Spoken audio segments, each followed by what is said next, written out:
एक जंगल में बांस का पेड़ और एक जामुन का पेड़ पास पास थे। जामुन का पेड़ बांस के पेड़ की अपेक्षा बहुत मजबूत था। बांस का पेड़ बहुत पतला होने के साथ साथ बहुत लचीला भी था। हवा का रुख जिस ओर होता बांस का पेड़ उसी दिशा में झुक जाता था।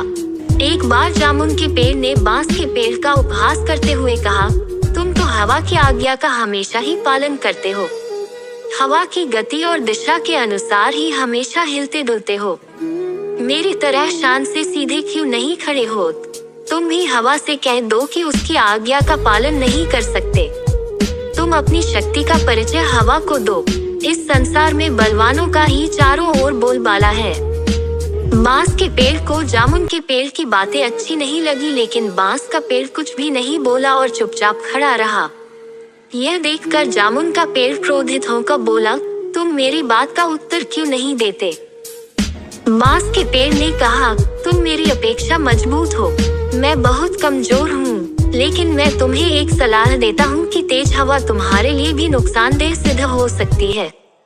यदि हवा की गति तेज हो तो हमें उसका सम्मान करना चाहिए, वरना कभी कभी पछताना पड़ सकता है। जामुन के पेड़ को अपनी शक्ति पर बहुत घमंड था। वह बांस के पेड़ से क्रोधित होकर बोला, तेज हवा भी मेरा कुछ नहीं बिगाड़ सकती, मेरी इस बात को हमेशा याद रखना। धीरे धीरे चलती हुई हवा ने बांस के पेड़ और जामुन के पेड़ के बीच होने वाली सभी बातों को सुन लिया। हवा तेज गति से जामुन के पेड़ से टकराकर आगे निकल गई।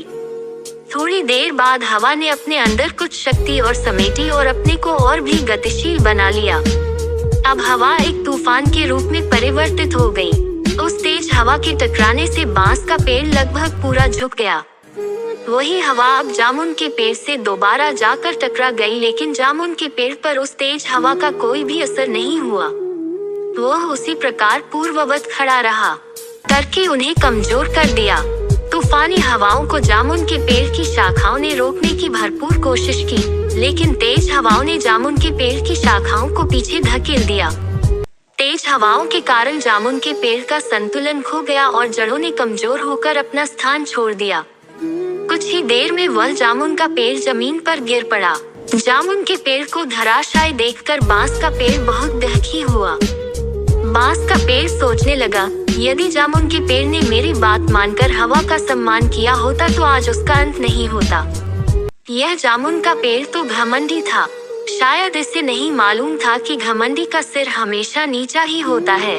शिक्षा, इस कहानी से हमें यह शिक्षा मिलती है कि घमंड ही मनुष्य का सबसे बड़ा शत्रु है। घमंडी व्यक्ति का सर्वनाश हो जाता है, इसलिए मनुष्य को कभी घमंड नहीं करना चाहिए।